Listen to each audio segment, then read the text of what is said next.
দর্শক, একটা জরুরি খবর শুনলে অবাক হবেন। জামাত ইসলামীকে নির্বাচনে অংশগ্রহণ করতে দিতে চায় না বিএনপি, এবং বিএনপি এটা এখন প্রকাশ্যে বলছে, একদম ভারত এবং আওয়ামী লীগের সুরে। কি ঘটছে, রহস্য কি? বিএনপিকে কঠিন কিছু জবাব দেওয়ার প্রয়োজন। আপনারাও একটু জবাব দেন শেয়ার করে, যে জায়গা থেকে। মাথা গরম হয়ে যাবে আপনাদের এই বক্তব্য শুনলে। দর্শক, বিএনপির একজন পান্ডা নেতা আছে, মাথা খারাপ নেতা বিএনপির। বললাম না যে বেশিরভাগ এটা অসুস্থ পার্টি, এ দল ধ্বংস হবে।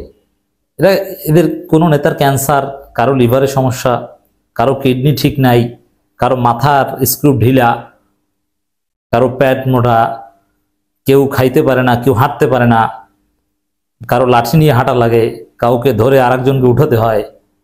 মানে এই আধামরা লোকজন এখন বিএনপি চালায়। আবার কেউ কেউ দেশে আসতে পারে না, অথচ নেতা। তো এই বিএনপি একটা অসুস্থ পার্টি। এরকম একজন মানসিকভাবে অসুস্থ একজন নেতা আছে, নাম হচ্ছে, যার ইমান ঠিক মতো আছে কিনা সন্দেহ আছে, বরকতুল্লাহ বুলু। নামটা অনেক সুন্দর। এই বরকতুল্লাহ বুলু কে? তারেক রহমানের নাম নিতে হলেও অজু করা লাগবে, এই আকীদায় বিশ্বাসী বরকতুল্লাহ বুলু। পরে অবশ্য আমাদের ধমক ঠমক খেয়ে ক্ষমা চেয়েছেন। ক্ষমা চাইলে কাজ হবে, তার আকীদা ওইটা। এই বরকতুল্লাহ বুলু ভারত যে তাকে ইনজেকশন দিয়ে মাথা নষ্ট করেছে, তার একটা প্রমাণ দেখেন কি বলেছে। যারা 1971 মানে না, যারা মুক্তিযুদ্ধ মানে না, তাদের এদেশে ভোট চাওয়ার অধিকার নাই, তাদের নির্বাচন করার অধিকার নাই। Barkatullah Bulu, BNP vice chairman. আচ্ছা, এই কথা কাকে উদ্দেশ্য করে বলেছে? বুঝতে আর কোনো অসুবিধা আছে? জামাত ইসলামীকে উদ্দেশ্য করে বলেছে, এটা তো পাগলেও বুঝে। আচ্ছা, বিএনপি কোনো দিন জামাতকে এই কথা বলেছে যে জামাত 1971 সালে স্বাধীনতা বিরোধিতা করেছিল, অতএব তাদের ভোট চাওয়ার অধিকার নেই? বরং কি করেছিল বিএনপি? জামাত ইসলামীর সাথে জোটবদ্ধভাবে নির্বাচন করেছিল। সেই বিএনপি এখন বলছে জামাতের ভোট চাওয়ার অধিকার নেই, যেটা আওয়ামী লীগ এবং আওয়ামী লীগের যে দালাল বামপন্থী সংগঠনগুলো আছে তারা বলতো। আওয়ামী লীগ ওইভাবে বলতো না। আওয়ামী লীগ তাদের ওই বাম মিত্রদের মাধ্যমে বলাতো জামাতের নিবন্ধন বাতিল করা বা এইসব প্রশ্নে এইসব যুক্তি দিত যে 71 সালে যারা বাংলাদেশ মানে না, স্বাধীনতার বিরোধী হয়, তারা আবার কিসে নির্বাচন করবে, তাদের আবার কিসে নিবন্ধন। তো বিএনপিও এখন জামাত নিবন্ধন ফিরে পাবে, এটা চায় না। কি বলছে দেখেন, এটা বিএনপির, যেই খালেদা জিয়া জামাত ইসলামীর সাথে জোট করে নির্বাচন করে ক্ষমতা এসেছিল, যেই বিএনপি কখনো জামাতের সমর্থন ছাড়া ক্ষমতা আসতে পারেনি, প্রত্যক্ষ সহায়তা নিয়ে ক্ষমতা এসেছে 91-2001-এ, সেই বিএনপির পান্ডা নেতা এখন বলছে যে জামাত নির্বাচন করার অধিকার নাই, মানে নির্বাচনে তারা চায় না, অংশগ্রহণ করতে দিতে চায় না। আপনি চিন্তা করেন ভারত কি মাল খাওয়াইছে এই নেতাকে। খালেদা জিয়াকে দেখেন, বিএনপি সবচেয়ে বড় ধরাটা তো এই জায়গা খায় যে জামাতকে এইভাবে জামাতের বিরোধিতা করাই যেতে পারে, জামাতের বিরোধিতা আমরাও করি, কিন্তু এইভাবে বিরোধিতা করতে গেলে খালেদা জিয়াকে প্রথমে মাইনাস করতে হয়। যখন জোট করেছিলেন তখন কি জামাত 1971-এর ভূমিকার কথা আপনাদের মনে ছিল না? এখন বলছেন যে তাদের ভোট চাওয়ার অধিকার নেই। ভোট চাওয়ার অধিকার মানে কি? তাদের নির্বাচন করতে দেওয়া উচিত নেই তো? আওয়ামী লীগের ভোট চাওয়ার অধিকার আছে। আওয়ামী লীগ তো 1971 সালে যুদ্ধে নেতৃত্ব দিয়েছে, তারা ফ্যাসিস্ট হয়েছিল, তারা গণহত্যা চালিয়েছিল, তাতে কি? বিএনপির উপর তার গণহত্যা চালায়নি। তাদের ভোট চাওয়ার অধিকার আছে। মির্জা ফখরুল বলেন যে আমরা কোনো দল নিষিদ্ধের পক্ষে নই। এমনকি জামাত ইসলামীকে যখন নিষিদ্ধ করেছিল হাসিনা অগাস্টে পালিয়ে যাওয়ার আগে, তখন কিন্তু বিএনপি তীব্র প্রতিবাদ জানিয়েছিল। এমনকি জামাতের নিবন্ধন নিষিদ্ধ একসময় বিএনপি জামাতের পক্ষে ছিল। আর সেই বিএনপি এখন বলছে জামাতের নির্বাচন করার ভোট চাওয়ার অধিকার নেই। এটা একদম ওই শাহরিয়ার কবিরের সুরে। প্রথম জবাব হচ্ছে 1971 মানে না এমন কোন লোক বাংলাদেশে নাই, এমন কোন দল নেই। এই কথাটাই হচ্ছে একটা ভারতীয় কৃত্রিম একটা প্রজেক্ট, যেটা এই বুলুদেরকে ইনজেকশন দিয়ে ভারত ঢুকিয়ে দিয়েছে।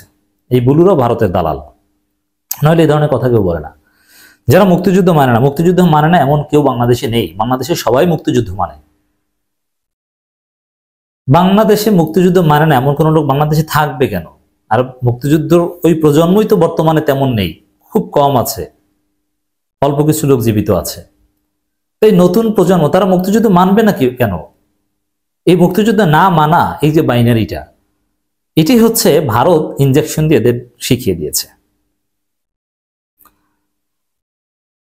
যারা ৭১ সালে মুক্তিযুদ্ধ মানে না তাদের এদেশে নির্বাচন করার কোনো অধিকার নেই বলে মন্তব্য করেছেন বিএনপির ভাইস চেয়ারম্যান বরকতুল্লাহ বুলু। রাজধানীর এক আলোচনা সভায় তিনি মন্তব্য করেন, আমরা এই পাগলা বুলুর বক্তব্যের তীব্র নিন্দা প্রতিবাদ জানাই। এ মাথা খারাপ বুলু, এগুলোকে কোনো রেসপেক্ট করা যাবে না, এগুলো পাগল ছাগল। যে যে বলতে পারে যে তারেক রহমানের নাম নিলে অজু করা লাগবে, এই পাগল ছাগল না, তাহলে পাগল কি? পাগল কি পাবনায় না এই বিএনপি নেতারা পাগল হয়েছে? জামাত নির্বাচন করতে পারবে না এই কথা যে বলে তার মাথা ঠিক আছে? জামাতকে বাদ দিয়ে নির্বাচন করেন না বাংলাদেশে, দেখি কে পারে। হাসিনা পতন ঘটিয়েছে জামাত, এটা হাসিনাও বলে। বিএনপির ভাইস চেয়ারম্যান বরকতুল্লাহ বুলু বলেন, তারা ৭১ মানে না। তারা মানে কারা? যারা মানে ওই জামাত, যারা মুক্তিযুদ্ধ মানে না তাদের এদেশে ভোট চাওয়ার অধিকার নেই, তাদের নির্বাচন করার অধিকার নেই। ওরে বাবারে, মুক্তিযুদ্ধ মারাইতে আসছে। এদেশের জনগণ সবাই মুক্তিযুদ্ধকে মেনে নিয়েছে, আর এই মুক্তিযুদ্ধ মারানো মানে ভারতের দালালি মারানি। বিএনপির নেতা বলেন, দ্রুত নির্বাচন না দিলে ফ্যাসিস্টরা মাথাচাড়া দিয়ে উঠবে, আর এতে কোনো অনাকাঙ্ক্ষিত ঘটনা ঘটলে অন্তর্বর্তী সরকার দায়ী থাকবে। ১/১১ পর আওয়ামী লীগ ফ্যাসিস্ট সরকার কায়েম করেছিল, এখন আপনারা ফ্যাসিস্ট হতে চান। সংস্কার করে এই সরকার নির্বাচন, দ্রুত নির্বাচন বলতে কোনো কথা নেই। ২০২৯ সালে মার্চের আগে নির্বাচন দিলেই যথেষ্ট সংবিধান অনুযায়ী, যেহেতু এই সংবিধান আপনারা মানেন।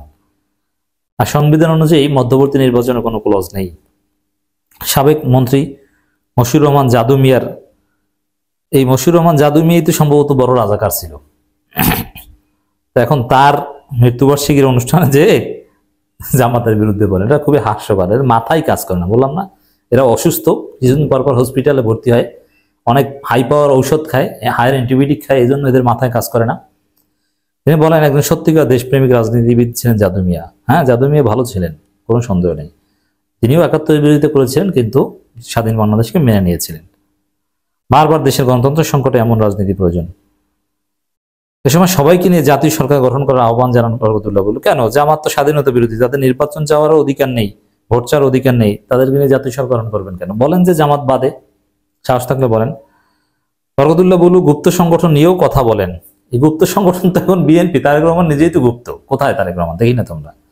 জামাত ইসলামের আমির একসময় ছাত্রলীগের রাজনীতি করছেন, মন্তব্য করে তিনি বলেন, ৭১ দেশের মূল স্তম্ভ যারা মানে না তাদের ভোট চাওয়ার যোগ্যতা নেই। এই যে কিছু গালাগালি করলাম এই মাথা খারাপ বুলুকে, তিনি যে আসলে জামাত ইসলামী কি বলেছেন তার প্রমাণ তার এই বক্তব্যের এখানে কিন্তু এই যারা ৭১ মূল স্তম্ভ মানে না একথা জামাতের নাম নিয়ে বলেছে।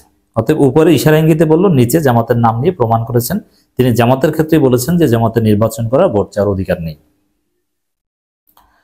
জামাত ইসলামীর আমির, শিবিরের সভাপতি, সেক্রেটারি, এদের সবাইকে চেনে। অতএব এখানে গুপ্ত সংগঠন, এটা হাস্যকর, এটা আর একটা মাথা খারাপ কথা। গুপ্ত সংগঠন দেখেন, এটা জামাতের আমির ছাত্রলীগ করেনি, জাসদ করেছে। জাসদ ছাত্রলীগ, জাসদ ছাত্রলীগ আর এই ছাত্রলীগ এক না, এটা ওই বুলু জানেন না। বললাম না, মাথা কাজ করেন ঠিক মতো, মাঝে মাঝে হসপিটালে ভর্তি হন, মাঝে মাঝে শুনে আইসিইউতে আছেন।